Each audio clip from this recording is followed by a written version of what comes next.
ಧರ್ಮಸ್ಥಳದಲ್ಲಿ ಶವ ಹೂತಿಟ್ಟ ಕೇಸ್ಗೆ ಸಂಬಂಧಪಟ್ಟಂತೆ ನಿನ್ನೆ ಇಡೀ ದಿನ ನಿಗೂಢ ವ್ಯಕ್ತಿಗೆ ಎಸ್ಐಟಿ ಅಧಿಕಾರಿಗಳು ಡ್ರಿಲ್ ನಡೆಸಿದ್ದಾರೆ. 13ನೇ ಪಾಯಿಂಟ್ನಲ್ಲಿ ಉತ್ಖನನ ಮಾಡದೆ ಸ್ಪೆಷಲ್ ಇನ್ವೆಸ್ಟಿಗೇಷನ್ ಟೀಮ್ ನಿಗೂಢ ವ್ಯಕ್ತಿಯ ವಿಚಾರಣೆಯನ್ನ ನಡೆಸಿದೆ. ಸದ್ಯ 12 ಪಾಯಿಂಟ್ಗಳ ಪೈಕಿ ಒಂದೇ ಒಂದು ಪಾಯಿಂಟ್ನಲ್ಲಿ ಕೆಲ ಮೂಳೆಗಳು ಸಿಕ್ಕಿದ್ದು, ಈ ಬಗ್ಗೆ 3 ಗಂಟೆಗಳ ಕಾಲ ಪೊಲೀಸರು ವಿಚಾರಣೆಯನ್ನ ಮಾಡಿದ್ದಾರೆ ಅಂತ ಹೇಳಲಾಗ್ತಾ ಇದೆ. ಧರ್ಮಸ್ಥಳದ 13 ಪಾಯಿಂಟ್ನಲ್ಲಿ ನಿನ್ನೆ ಎಸ್ಐಟಿ ಉತ್ಖನನ ಕಾರ್ಯವನ್ನ ನಡೆಸಲಿಲ್ಲ. ಬರೀ ಹಾರೆ ಪಿಕಾಸಿ ಹಿಡಿದು ಅಗದ್ರೆ ಅಸ್ಥಿಪಂಜರ ಸಿಗಲ್ಲ. ಹೀಗಾಗಿ 13ನೇ ಪಾಯಿಂಟ್ ಶೋಧಕ್ಕೆ ಜಿಪಿಆರ್ ಬಳಸೋದಕ್ಕೆ ಎಸ್ಐಟಿ ಅಧಿಕಾರಿಗಳು ಚಿಂತನೆಯನ್ನ ನಡೆಸಿದ್ದಾರೆ. ಗ್ರೌಂಡ್ ಪೆನೆಟ್ರೇಟಿಂಗ್ ರಾಡಾರ್ ಅನ್ನ ಬಳಸಿ ಶೋಧಕ್ಕೆ ಪ್ಲಾನ್ ಮಾಡಲಾಗ್ತಾ ಇದೆ. ಹೀಗಾಗಿ ಜಿಪಿಆರ್ ಬಳಸಿ ತನಿಖೆ ಮಾಡಿ ಅಂತ ದೂರುದಾರ ಎಸ್ಐಟಿಗೆ ಮನವಿ ಮಾಡಿದ್ದಾರೆ. ಮೊದಲು 13ನೇ ಪಾಯಿಂಟ್ನಲ್ಲಿ ಜಿಪಿಆರ್ ಬಳಸಿ ತನಿಖೆಯನ್ನ ಮಾಡಿ ಆ ನಂತರ ಮತ್ತೆ 1ರಿಂದ 12ನೇ ಪಾಯಿಂಟ್ವರೆಗೂ ಶೋಧವನ್ನ ಮಾಡಿ ಅಂತ ಹೇಳಲಾಗಿದೆ. 12ನೇ ಪಾಯಿಂಟ್ಗಳ ಪೈಕಿ 6ನೇ ಜಾಗದಲ್ಲಿ ಕೆಲ ಆಸ್ತಿಗಳು ಈಗಾಗಲೇ ಸಿಕ್ಕಿದೆ.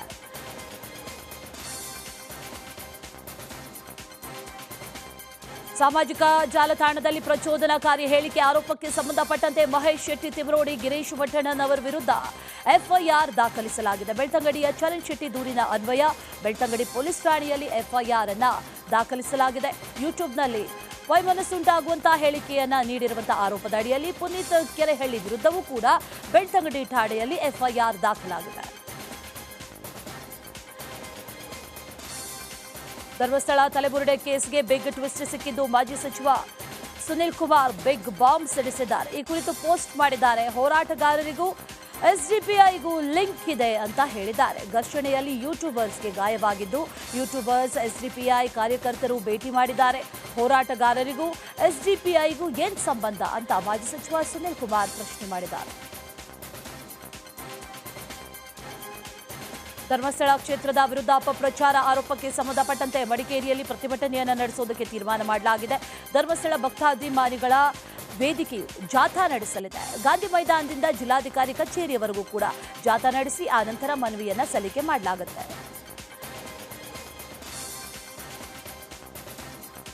ಧರ್ಮಸ್ಥಳದ ವಿರುದ್ಧ ಅಪಪ್ರಚಾರಕ್ಕೆ ಸರ್ಕಾರದ ಕುಮ್ಮಕ್ಕು ನೀಡಲಾಗ್ತಾ ಇದೆ ಅನ್ನುವಂತಹ ಆರೋಪವನ್ನು ಬಿಜೆಪಿ ನಾಯಕ ಅಪ್ಪಚ್ಚು ರಂಜನ್ ಮಾಡಿದ್ದಾರೆ. ಮಡಿಕೇರಿಯಲ್ಲಿ ಮಾತಾಡಿದ್ದಾರೆ. ಧರ್ಮಸ್ಥಳದಲ್ಲಿ ಯೂಟ್ಯೂಬರ್ಸ್ಗೆ ಏನ್ ಕೆಲಸ ಅಂತ ಪ್ರಶ್ನಿಸಿದ್ದಾರೆ. ಕೊಡಗಿನಲ್ಲಿ ಎಸ್ಡಿಪಿಐ ಯಾಕೆ ಪ್ರತಿಭಟನೆಯನ್ನ ಮಾಡಬೇಕು? ಧರ್ಮಸ್ಥಳದ ವಿರುದ್ಧ ದೊಡ್ಡ ಷಡ್ಯಂತ್ರವೇ ನಡೀತಾ ಇದೆ ಅಂತ ಕಿಡಿಕಾರಿದ್ದಾರೆ. ನಮ್ಮ ಕುಶಾಲನಗರದಲ್ಲಿ ಎಸ್ಡಿಪಿಐ ಮತ್ತು PFI ಅವರು ಪ್ರತಿಭಟನೆ ಮಾಡ್ತಾರೆ.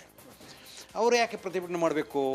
ಒಂದು ಶ್ರದ್ಧಾ ಕೇಂದ್ರ ಇವತ್ತು ಎಮ್ಮರವಾಗಿ ಧರ್ಮಸ್ಥಳ ಬೆಳೆದಿದೆ. ಇಡೀ ಕರ್ನಾಟಕದಲ್ಲಿ ನಂಬರ್ 1 ದೇವಸ್ಥಾನ ಮತ್ತು ಭಕ್ತಾದಿಗಳು ಹೆಚ್ಚು ಇರುವಂಥ ದೇವಸ್ಥಾನ. ಅದನ್ನು ಬದನಾಮ್ ಮಾಡಬೇಕು ಅಂತೇಳೋ ಉದ್ನಾರವನ್ನು ನಡೆಸುವಂಥ ಕೆಲಸವನ್ನು ಈ ಕಮ್ಯುನಿಸ್ಟ್ನವರು ಮತ್ತು PFI ಅವರು SDPI ಅವರು ಸೇರಿ ಮಾಡ್ತಾ ಇದ್ದಾರೆ ಅಂತೇಳಿ ನಾನು ಆಪಾದನೆ ಮಾಡ್ತೇನೆ. ಅದಕ್ಕೆ ಕುಮ್ಮಕ್ಕಾಗಿ ಕಾಂಗ್ರೆಸ್ ಸರ್ಕಾರ ಸಹಕಾರವನ್ನು ಕೊಡ್ತಾ ಇದೆ ಅಂತ ಹೇಳಿದ್ರೆ ನನ್ನ ಕುಮ್ಮಕ್ಕು ಕೊಡ್ತಾ ಇದೆ ಅಂತ ಹೇಳಿ ಇಚ್ಛೆಪಡ್ತೇನೆ. ನಮ್ಮ ಕುಶಾಲನಗರದಲ್ಲಿ SDPI ಮತ್ತು PFI ಅವರು ಪ್ರತಿಭಟನೆ ಮಾಡ್ತಾರೆ. ಸಂಸದ ಸುಧಾಕರ್ಗೆ ಸಂಕಷ್ಟ ತರುತ್ತಾ ಸುಸೈಡ್ ಕೇಸ್ ಅನ್ನುವಂತಹ ಪ್ರಶ್ನೆ ಈಗ ಮೂಡಿದೆ. ಸುಧಾಕರ್ ವಿರುದ್ಧ ಮೃತ ಬಾಬು ಪತ್ನಿ ಶಿಲ್ಪಾ ದೂರು ಕೊಟ್ಟಿದ್ದಾರೆ. ಸಂಸದ ಡಾಕ್ಟರ್ ಕೆ ಸುಧಾಕರ್ ವಿರುದ್ಧ ಆತ್ಮಹತ್ಯೆಗೆ ಪ್ರಚೋದನೆ ಕೇಸ್ ಈಗ ದಾಖಲಾಗಿದೆ.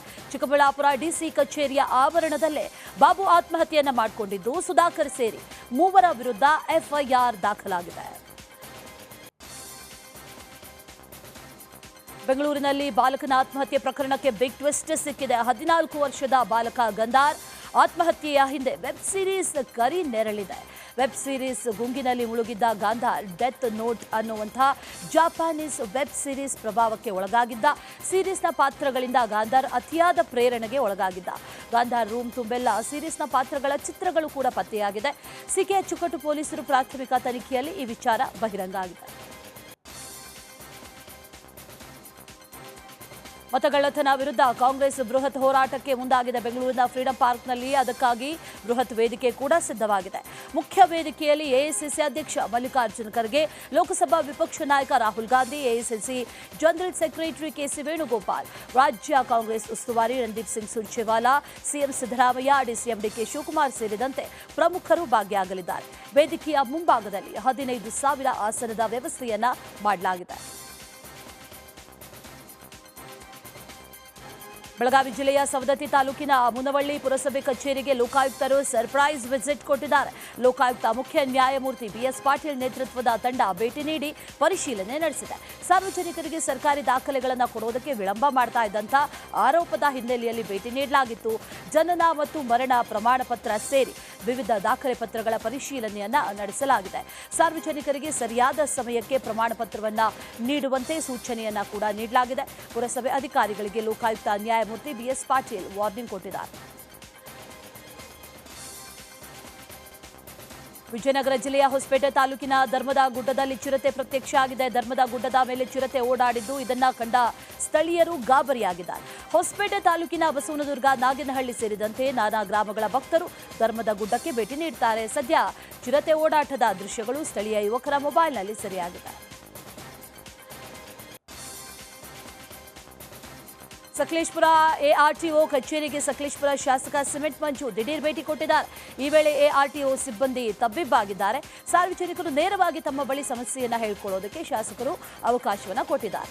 ದಲ್ಲಾಳಿಗೆ ನೀಡಿದಂಥ ತಮ್ಮ ಕಡತಗಳು ಎಆರ್ಟಿಒ ಕಚೇರಿಯಲ್ಲಿ ನಾಪತ್ತೆಯಾಗಿದೆ ಅಂತ ಬೇಲೂರು ಮೂಲದ ವ್ಯಕ್ತಿಯೊಬ್ಬರು ತಮ್ಮ ಸಮಸ್ಯೆಯನ್ನು ಹೇಳಿಕೊಂಡಿದ್ರು. ಹಾಗಾಗಿ ಈ ಸರ್ಪ್ರೈಸ್ ವಿಸಿಟ್ ಕೊಟ್ಟಿದ್ದಾರೆ.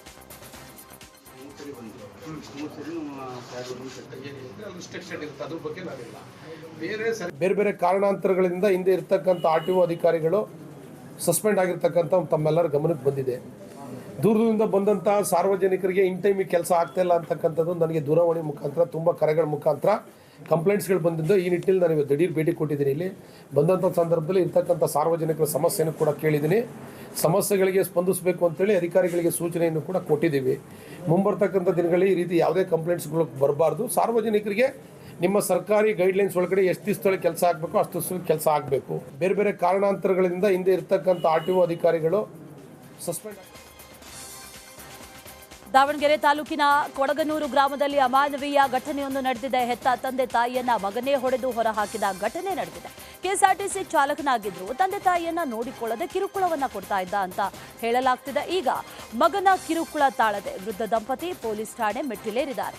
ಮಗನ ಕಿರುಕುಳ ತಾಳದೆ ತಂದೆ ಚಮನ್ ಸಾಬ್, ತಾಯಿ ಅಖಿಲ ಕಣ್ಣೀರು ಹಾಕ್ತಿದ್ದಾರೆ. ನನ್ನ ಬಂಗಾರ ನಮ್ಮ ತವ್ರ ಮನೆ ಕೊಟ್ಟದ್ದು ಬಂಗಾರ ಬೇಕು. ನನಗೆ ನ್ಯಾಯ ನನ್ನ ದುಡ್ಡು ನನಗೆ ವಾಪಸ್ ಬರಬೇಕು. ದುಡ್ಡು ನನಗೆ ವಾಪಸ್ ಬರಬೇಕು. ಮನೆ ಬಿಟ್ಟು ಹೋಗ್ಬೇಕು. ಅವನು ಎರ್ಕುಡ್ದು ಇಲ್ಲ ಮಾತಾಡಲ್ಲ. ಒಡೆದು ನಮಗೆ ಹೊರಗೆ ಗದಮಿದ್ದಾನೆ, ಮಾತಾಡೋದಲ್ಲ. ಆ ಮಕ್ಕಳು ಸತಿಗೂ ಮಾತಾಡೋದಲ್ಲ. ಹೊಡೆದು ಬಡ್ದು ನಮಗೆ ಹೊರಗೆ ದಬ್ಬಿದ್ದಾನೆ. ಒಂದೊಂದಲ್ಲ ಏನು ಸರ್, ನನ್ನ ಮಗಳು ಒಂದು ಚುರು ಕೊಟ್ಟು ಕಳಿಸ್ತಾಳೆ, ಅದೇ ತಿನ್ಬೇಕು. ಅದೇ ನಮ್ಮ ಕೈಲಿ ಆಗಲ್ಲ. ಅವ್ರು ಒಂದು 2 ದಿವಸ ಹೋದ್ರೆ ಅದೇ ಸಾಕು. ಸೊಂಟ ಹೋಯ್ತಂತ ಮಕ್ಕಂತಾರೆ. ನಾನು ಏನು ನೀರಿಗೆ ಪಾರಿಗೆ ಏನು ಹಾಲಿಗೆ ಬಂದರೆ ಈಗ ಇಲ್ಲಿ ಬೈಗೋಡಿ ಇಲ್ಲೇಸಿ ಬರ್ಬೇಕಲ್ಲ ಸರ್, ಇಲ್ಲೇಸಿ ಬರ್ಬೇಕಲ್ಲ. ನನಗೆ ನನ್ನ ಬಂಗಾರ ನಮ್ಮ ತೋರ್. ದಾಂಡೇಲಿಯ ಸಾಯಿನಗರದ ಬಗ್ಗೆ ನಗರಸಭೆ ನಿರ್ಲಕ್ಷ್ಯ ತೋರಿದ್ದಾರೆ ಅಂತ ಸ್ಥಳೀಯರು ಆರೋಪಿಸ್ತಾ ಇದ್ದಾರೆ. ಸಾಯಿನಗರದ ಗಟಾರಗಳು ಹೂಳು ತುಂಬಿ ಮಲಿನ ನೀರು ರಸ್ತೆ ಮೇಲೆ ಹರಿತಾ ಇದೆ. ಇದರಿಂದ ಪಾದಚಾರಿಗಳು ಮತ್ತು ವಾಹನ ಸವಾರರಿಗೆ ತೀವ್ರ ತೊಂದರೆ ಆಗ್ತಾ ಇದೆ. ಇನ್ನು ನಗರದ ಪಾರ್ಕ್ ಬಳಿ ಸೊಳ್ಳೆಗಳ ಕಾಟ ಕೂಡ ಮಿತಿ ಮೀರ್ತಾ ಇದೆ. ಇದಕ್ಕೆಲ್ಲ ನಗರಸಭೆ ಕಡಿವಾಣವನ್ನ ಹಾಕಬೇಕು, ಸಮಸ್ಯೆಯನ್ನ ಬಗೆಹರಿಸಬೇಕು ಅಂತ ಸ್ಥಳೀಯರು ಆಗ್ರಹಿಸಿದ್ದಾರೆ.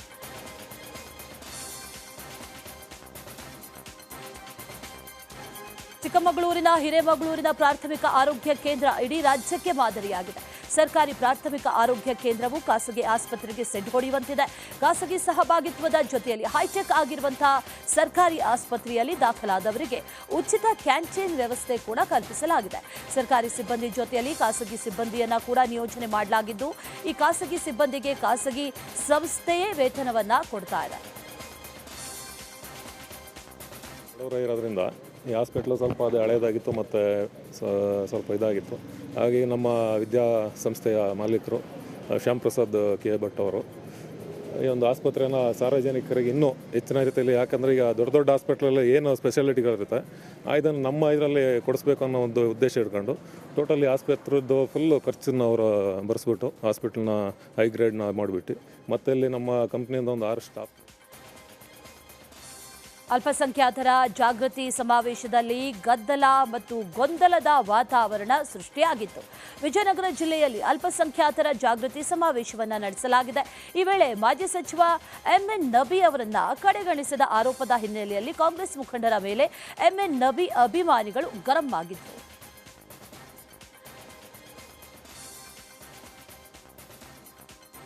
ಉಡುಪಿಯ ಕೈಮಗ್ಗ ಉಳಿಸುವುದಕ್ಕೆ ವಿಶೇಷ ಪ್ರಯತ್ನ ನಡೆದಿದೆ. ಅವನತಿಯ ದಾರಿಯಲ್ಲಿರುವಂತಹ ಉಡುಪಿಯ ಸೀರೆ ಉದ್ಯಮಕ್ಕೆ ಶಕ್ತಿ ತುಂಬುವಂತ ಕೆಲಸ ನಡೆದಿದೆ. ಪುತ್ತಿಗೆ ಶ್ರೀಗಳ ಮಾರ್ಗದರ್ಶನದಲ್ಲಿ ನೇಕಾರ ಉದ್ಯಮ ಉಳಿವಿಗೆ ಯತ್ನಿಸಲಾಗಿದ್ದು, ಉಡುಪಿ ಕೃಷ್ಣಮಠದಲ್ಲಿ ಉಡುಪಿ ಸೀರೆಯ ಫ್ಯಾಷನ್ ಶೋ ನಡೆಸಲಾಯಿತು. ಉಡುಪಿ ಸೀರೆಯ ಫ್ಯಾಷನ್ ಶೋನಲ್ಲಿ ನಾರಿಯರು ಮಿಂಚಿದ್ರು. ರಾಷ್ಟ್ರೀಯ ಕೈಮಗ್ಗ ದಿನಾಚರಣೆ, ಅದರ ಪ್ರಯುಕ್ತ ಸೌಂದರ್ಯ ಸ್ಪರ್ಧೆಯನ್ನು ಏರ್ಪಡಿಸಿದ್ದಾರೆ. ಇವತ್ತಿದು ಥೀಮ್ ಅಂತ ಹೇಳಿದರೆ ನಾವು ಉಡುಪಿದ್ದು ಸಾರಿಯನ್ನು ಹಾಕೊಂಡು ಬರಬೇಕು ಅಂತೇಳಿ. ಈಗ ನಾನು ಹಾಕೊಂಡಿರೋ ಸೀರೆ ನೀವು ನೋಡ್ತಿರ್ಬೋದು, ಇದು ಉಡುಪಿಯ GI ಸರ್ಟಿಫೈಡ್ ಟ್ಯಾಗ್ ಇರುವಂತಹ ಇದು ಸಾರಿ. ಉಡುಪಿ ಸೀರೆ ಹಾಕೊಳ್ಳೋದೇ ಒಂದು ಹೆಮ್ಮೆಯ ವಿಷಯ. ನೀವು ಈ ಸೌಂದರ್ಯ ಸ್ಪರ್ಧೆಯಲ್ಲೆಲ್ಲ ಮೈಸೂರು ಸಿಲ್ಕ್, ಕಾಂಜೀವರಂ, ಧರ್ಮಾವರಂ ಅವೆಲ್ಲ ನೋಡಿರ್ಬೋದು. ಆದರೆ ಉಡುಪಿ ಸೀರೆ ನೋಡಿದ್ದೀರಾ? ಎಷ್ಟು ಲೈಟ್ ವೆಯ್ಟ್ ಅಂತ ಹೇಳಿದರೆ ನೀವು ಇದನ್ನು ಹಾಕೊಂಡು ಎಲ್ಲಿ ಬೇಕಾದರೆ ಹೋಗ್ಬೋದು. ಬಸ್ಸಲ್ಲಿ ಬೇಕಾದರೆ ಹೋಗ್ಬೋದು, ಯಾವ ಟ್ರಾವೆಲಿಂಗ್ ಮಾಡ್ಬೋದು, ಏನು ಬೇಕಾದರೆ ಮಾಡ್ಬೋದು. ಅಷ್ಟು ಈಸಿ ಗೋ ಟು ಅಟೈರ್ ಅಂತಾನೆ ಹೇಳ್ಬೋದು. ಹೀಗಂತೂ ವಿಂಟೇಜಿನ ಕಾಲ, ಹಾಗಾಗಿ ನಾವು ವಿಂಟೇಜ್ ಸೀರೆಗಳನ್ನು ಹಾಕೊಳ್ಬೇಕು. ಕಾರವಾರ ಯುವತಿ ಕೈಯಲ್ಲಿ ತರಹೇವಾರಿ ಹ್ಯಾಂಡ್ಮೇಡ್ ರಾಖಿಗಳು ತಯಾರಾಗ್ತಾ ಇದೆ. ವಿಭಿನ್ನವಾಗಿ ತಯಾರಾದ ರಾಖಿಗೆ ಭಾರಿ ಡಿಮ್ಯಾಂಡ್ ಬಂದಿದೆ. ವಾಟ್ಸಪ್, ಇನ್ಸ್ಟಾಗ್ರಾಮ್ ಮೂಲಕ ಆರ್ಡರ್ ಕೊಟ್ಟು ರಾಖಿ ಪಡಿತಾ ಇದ್ದಾರೆ. ಈ ಹ್ಯಾಂಡ್ಮೇಡ್ ರಾಖಿ ಮಾಡ್ತಾ ಇದ್ದೀನಿ. ಅದ್ರ ಜೊತೆಗೆ ಆಲ್ಮೋಸ್ಟ್ 200-300ಕ್ಕೂ ಹೆಚ್ಚು ರಾಖಿ ಮಾಡಿ ಸೇಲ್ ಮಾಡಿದ್ದೀನಿ. ಅದು ರೀಸನೇಬಲ್ ಪ್ರೈಸಲ್ಲಿ ಸೇಲ್ ಮಾಡ್ತಾ ಇದ್ದೀನಿ. ಯಾಕಂದರೆ ಮ್ಯಾಕ್ಸಿಮಮ್ ಜನರಿಗೆ ಹೈಯರ್ ಸೈಡಲ್ಲಿ ಪ್ರೈಸ್ ಇದ್ದರೆ ಅವರು ಪರ್ಚೇಸ್ ಮಾಡಲ್ಲ. ಆದರೆ ಹ್ಯಾಂಡ್ಮೇಡ್ ಮಾಡಿದ್ಮೇಲೆ ಅದು ಕಡಿಮೆ ರೀಸನೇಬಲ್ಲೇ ಸಿಗುತ್ತೆ. ಅದು ಕೂಡ ನಾನು ಬೇರೆ ಬೇರೆ ಸ್ಟೇಟಿಗೆ ಅದನ್ನು ಹೋಗಿ ಕಳಿಸ್ತಾ ಇದ್ದೀನಿ ಮತ್ತು ಡೆಲಿವರಿಯೂ ಮಾಡ್ತಾ ಇದ್ದೀನಿ. ಅದ್ರ ಜೊತೆಗೆ ಮ್ಯಾಕ್ಸಿಮಮ್ ಜನರಿಗೆ ಮನೆ ಹೋಗಿ ಸರ್ವಿಸು ಕೊಡ್ತಾರೆ. ಯಾಕಂದರೆ ತುಂಬ ಜನ ನಮ್ಮ ಮನೆಯವರು ಇರ್ತಾರೆ, ಅದಕ್ಕೂ ನಮ್ಮ ಫ್ಯಾಮಿಲಿ ಮೆಂಬರ್ಸ್ ಇರ್ತಾರೆ. ಅವ್ರಿಗೆ ಹೋಗಿ ನಾವು ಇದನ್ನು ಕೊಟ್ಟಿದ್ಮೇಲೆ ಅವ್ರು ರೀಸನೇಬಲ್ ಪ್ರೈಸಲ್ಲೂ ಸಿಗುತ್ತೆ. ಅದ್ರ ಜೊತೆಗೆ ಇಂದು ನಾಡಿನೆಲ್ಲೆಡೆ ವರಮಹಾಲಕ್ಷ್ಮಿ ಹಬ್ಬದ ಸಂಭ್ರಮ. ಆ ಹಿನ್ನೆಲೆಯಲ್ಲಿ ತುಮಕೂರು ಜಿಲ್ಲೆ ಗೊರವನಹಳ್ಳಿ ಮಹಾಲಕ್ಷ್ಮಿ ದೇವಾಲಯದಲ್ಲಿ ಹಬ್ಬದ ಸಂಭ್ರಮ ಕಳೆಗಟ್ಟಿದೆ. ಬೆಳಗ್ಗೆ 6 ಗಂಟೆಯಿಂದ ತಾಯಿ ಮಹಾಲಕ್ಷ್ಮಿ ದೇವಿಗೆ ವಿಶೇಷ ಪೂಜೆಯನ್ನು ಕೂಡ ಸಲ್ಲಿಕೆ ಮಾಡಲಾಗಿದೆ. ಗೊರವನಹಳ್ಳಿ ಮಹಾಲಕ್ಷ್ಮಿಗೆ ವಿವಿಧ ಹೂಗಳಿಂದ ಅಲಂಕಾರವನ್ನು ಮಾಡಲಾಗಿತ್ತು. ಇಡೀ ಮಹಾಲಕ್ಷ್ಮಿ ದೇವಾಲಯವನ್ನು ವಿವಿಧ ಹೂಗಳು ಹಾಗೂ ಹಣ್ಣುಗಳಿಂದ ಅಲಂಕಾರಗೊಳಿಸಲಾಗಿದೆ. ಸರತಿ ಸಾಲಿನಲ್ಲಿ ನಿಂತಹ ಭಕ್ತರು ತಾಯಿಯ ದರ್ಶನವನ್ನು ಪಡೆಯೋದಕ್ಕೆ ವ್ಯವಸ್ಥೆಯನ್ನು ಕೂಡ ಕಲ್ಪಿಸಲಾಗಿದೆ.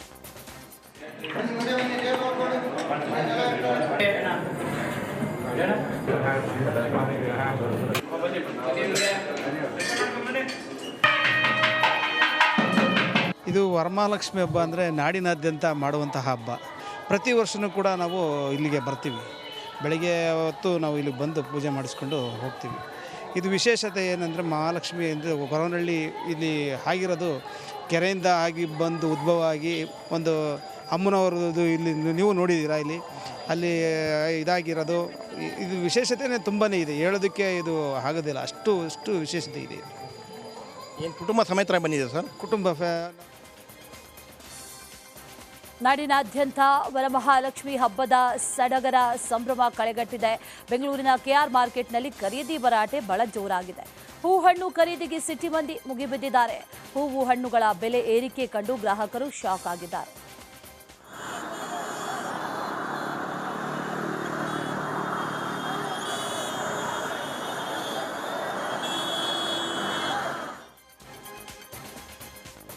ಬೆಂಗಳೂರಲ್ಲಿ ವರಮಹಾಲಕ್ಷ್ಮಿ ಹಬ್ಬದ ಸಂಭ್ರಮ ಕಳೆಗಟ್ಟಿದೆ. ವರಮಹಾಲಕ್ಷ್ಮಿ ಹಬ್ಬದ ಹಿನ್ನೆಲೆಯಲ್ಲಿ ಬಂಡೆಮಾಕಾಳಮ್ಮ ದೇಗುಲಕ್ಕೆ ಭಕ್ತರು ಬರ್ತಾ ಇದ್ದಾರೆ.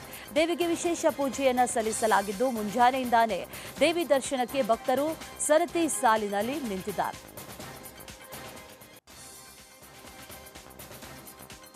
ಸೊ ಬೆಳಗ್ಗೆ ಎದ್ದು ಸ್ನಾನ ಮಾಡಿ ದೇವ್ರಿಗೆ ಅಲಂಕಾರ ಮಾಡಿ ಪೂಜೆ ಮಾಡಿ ಇಲ್ಲಿ ಬಂದು ನಾವು ದರ್ಶನ ತಗೊಳಕ್ಕೆ ಬಂದಿದ್ದೀವಿ. ಈಗ ಸಂಜೆ ಹೋಗಿ ಗೆಸ್ಟ್ ಬರ್ತಾರೆ ಮನೆಗೆ, ಅವ್ರಿಗೆಲ್ಲರಿಗೂ ಅರಿಶಿನ ಕುಂಕುಮ ಕೊಟ್ಟು ಮುಗಿಸೋದು ಪೂಜೆ. ಇವತ್ತು ವರಮಹಾಲಕ್ಷ್ಮಿ ಹಬ್ಬ. ಮನೇಲಿ ಎಲ್ಲರೂ ಸ್ನಾನ ಮಾಡಿ ಪೂಜೆ ಮಾಡಿ ಅಲಂಕಾರ ಮಾಡಿ ದೇವರಿಗೆಲ್ಲ ಮುಗಿಸಿ ಬೆಳಗ್ಗೆನೆ ಬಂಡಿಕಾಳಮ್ಮ ದೇವಸ್ಥಾನಕ್ಕೆ ಬಂದಿದ್ದೀವಿ. ಪೂಜೆ ಮುಗಿಸ್ಕೊಂಡು ಮನೆಗೆ ಹೋಗಿ ಮತ್ತೆ ಸಂಜೆ ಎಲ್ಲರಿಗೂ ಅರಿಶಿನ ಕುಂಕುಮ ಕರೆದು ಮುತ್ತೈದರಿಗೆಲ್ಲ ಅರಿಶಿನ ಕುಂಕುಮ ಬಳೆ ಎಲ್ಲ ಕೊಟ್ಟು ಈ ಹಬ್ಬ ಬಂದು ಮಕ್ಕಳಿಗೆ ಮನೆಯವ್ರಿಗೆಲ್ಲ ಒಳ್ಳೇದಾಗಲಿ ಅಂತ ಮಾಡ್ತಾ ಇರೋ ಹಬ್ಬ. ಸೊ ಬೆಳಗ್ಗೆ ಎದ್ದು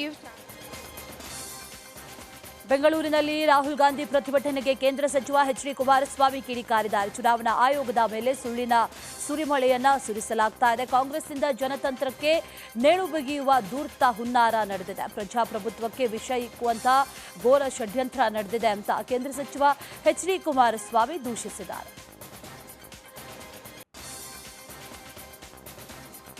ಮಡಿಕೇರಿಯ ಐತಿಹಾಸಿಕ ರಾಜ ಸೀಟ್ನಲ್ಲಿ ಗ್ಲಾಸ್ ಬ್ರಿಡ್ಜ್ಗೆ ವ್ಯಾಪಕ ವಿರೋಧ ವ್ಯಕ್ತವಾಗಿದೆ. ಸರ್ಕಾರದ ಯೋಜನೆಗೆ ಸ್ಥಳೀಯರು ಬಿಜೆಪಿ ವಿರೋಧ ಮಾಡ್ತಾ ಇದೆ. ಭೂಕುಸಿತ ಪ್ರದೇಶದಲ್ಲಿ ಗ್ಲಾಸ್ ಬ್ರಿಡ್ಜ್ ಸುರಕ್ಷಿತ ಅಲ್ಲ, ಸ್ಥಳೀಯ ನಗರಸಭೆಯಿಂದ ಅನುಮತಿ ಪಡೆಯದೆ ಸಮ್ಮತಿಸಲಾಗಿದೆ ಅಂತ ನಗರಸಭೆ ವಿಶೇಷ ಸಭೆಯಲ್ಲಿ ವ್ಯಾಪಕ ವಿರೋಧ ವ್ಯಕ್ತಪಡಿಸಲಾಗಿದೆ. ವಿರೋಧದ ಬೆನ್ನಲ್ಲೂ ಸರ್ಕಾರದಿಂದ ಯೋಜನೆಗೆ ಟೆಂಡರ್ ಕರೆಯಲಾಗಿದೆ. 2018ರಲ್ಲಿ ರಾಜ ಸೀಟ್ ಸಮೀಪವೇ ಭೀಕರ ಭೂಕುಸಿತ ಸಂಭವಿಸಿತು. ಈಗ ಅಂದು ಭೂಕುಸಿತ ಪ್ರದೇಶದಲ್ಲೇ ಬ್ರಿಡ್ಜ್ ನಿರ್ಮಾಣ ಮಾಡಲಾಗಿದೆ.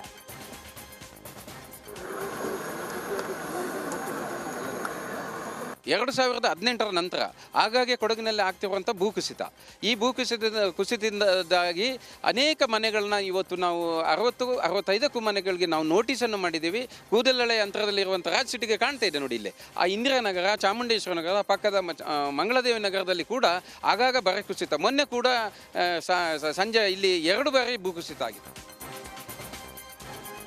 ಕರಾವಳಿ ಹಾಗೂ ಮಲೆನಾಡು ಭಾಗದಲ್ಲಿ ಭಾರಿ ಮಳೆ ಆಗ್ತಾ ಇದೆ. ಅಲ್ಲಲ್ಲಿ ಗುಡ್ಡ ಭೂಕುಸಿತ ಹೆಚ್ಚಾಗ್ತಾ ಇದೆ.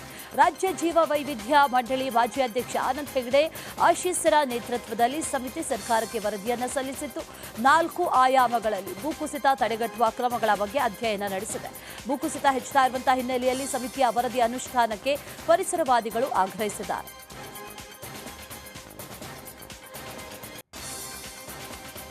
ಕಲಬುರಗಿಯಲ್ಲಿ ಧಾರಾಕಾರ ಮಳೆ ಹಿನ್ನೆಲೆ ಕರಜಗಿ ಮಣ್ಣೂರ ರಸ್ತೆ ಸಂಪರ್ಕ ಕಡಿತಗೊಂಡಿದೆ. ಕಲಬುರಗಿ ಜಿಲ್ಲೆಯ ಅಫಜಲ್ಪುರ ತಾಲೂಕಿನ ಕರಜಗಿ ಹಾಗೂ ಮಣ್ಣೂರ ರಸ್ತೆ ಸಂಪರ್ಕ ಕಡಿತಗೊಂಡಿದೆ.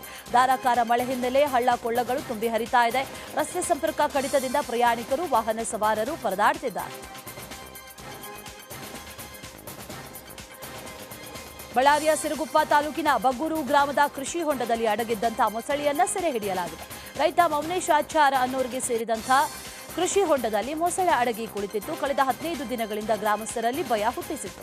ಈ ಬಗ್ಗೆ ರೈತ ನೀಡಿದಂತಹ ದೂರಿನ ಹಿನ್ನೆಲೆಯಲ್ಲಿ ಅರಣ್ಯಾಧಿಕಾರಿಗಳು ವೇಷಗಾರ ಮಲ್ಲಯ್ಯನ ಸಹಾಯದಿಂದ ಮೊಸಳೆಯನ್ನ ಸೆರೆ ಹಿಡಿದಿದ್ದಾರೆ.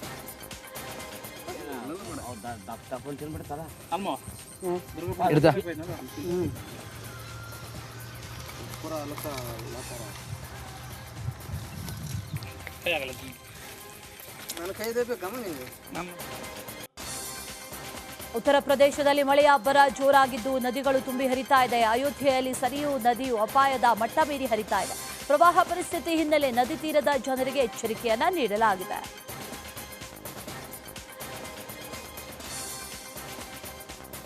ಉತ್ತರ ಪ್ರದೇಶದ ವಾರಣಾಸಿಯಲ್ಲೂ ಪ್ರವಾಹ ಪರಿಸ್ಥಿತಿ ಸೃಷ್ಟಿಯಾಗಿದೆ. ಹೀಗಾಗಿ ನದಿಗೆ ಇಳಿಯದಂತೆ ಬೋಟ್ಗಳಿಗೆ ನಿರ್ಬಂಧ ವಿಧಿಸಲಾಗಿದೆ. ದಡದಲ್ಲಿ ಬೋಟ್ಗಳು ನಿಂತಿದ್ದು ಬೋಟ್ ಮಾಲೀಕರು ಸಂಕಷ್ಟ ಎದುರಿಸ್ತಾ ಇದ್ದಾರೆ. ಉತ್ತರಾಖಂಡ್ನಲ್ಲಿ ಮೇಘಸ್ಫೋಟಕ್ಕೆ ಎದುರಾಳಿ ಪ್ರದೇಶ ಅಕ್ಷರಶಃ ನಲುಗಿ ಹೋಗಿದೆ. ಊರು ಮುಳುಗಿದ್ರೆ ಸೂರು ಕಳೆದುಕೊಂಡ ಜನರನ್ನ ನಿರಾಶ್ರಿತ ಕೇಂದ್ರಗಳಲ್ಲಿ ಇರಿಸಲಾಗಿದೆ. ಉತ್ತರ ಕಾಶಿಯಲ್ಲಿ ಆಹಾರವನ್ನು ತುಂಬಿಕೊಂಡು ಹೆಲಿಕಾಪ್ಟರ್ಗಳಲ್ಲಿ ನಿರಾಶ್ರಿತರಿಗೆ ಪೂರೈಕೆ ಮಾಡಲಾಗ್ತಾ ಇದೆ.